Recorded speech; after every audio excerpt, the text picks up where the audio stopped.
কুয়েটে সহিংসতার ঘটনায় সুষ্ঠু তদন্ত করতে হবে বলে জানিয়েছেন বিএনপি মহাসচিব মির্জা ফখরুল ইসলাম আলমগীর। রাতে বাংলা একাডেমিতে আব্দুল করিম সাহিত্য বিশারদ মিলনায়তনে আদর্শ প্রকাশনী থেকে প্রকাশিত এহসান মাহবুবের লেখা তারেক রহমান সংগ্রাম ও রাজনৈতিক যাত্রা শীর্ষক বইয়ের প্রকাশনা উৎসবে এ কথা বলেন তিনি।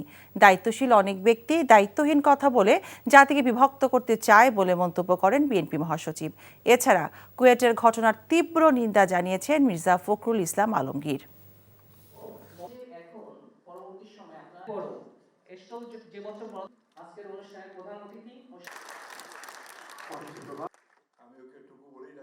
খুলনায় যে ঘটনা ঘটেছে আমি অত্যন্ত দুঃখজনক ঘটনা, আমি এটা নিন্দা জানাই এবং সেই সঙ্গে এটাও আমি প্রত্যাশা করি যে সুষ্ঠু তদন্ত করে দেখা দরকার যে কারা এগুলো ঘটিয়েছে।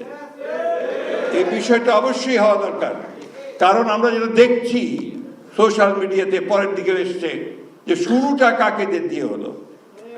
গণতন্ত্রের কথা বলবেন অথচ আমার মত প্রচার করতে গেলে আপনি সেখানে আটকাবেন, আর তারা তাদের মতামতকে তখন তারা শক্তি প্রয়োগ করবে এবং একটা শিশুকে পর্যন্ত তারা বেদম প্রহার করতে এতটুকু দ্বিধাবোধ করবে না।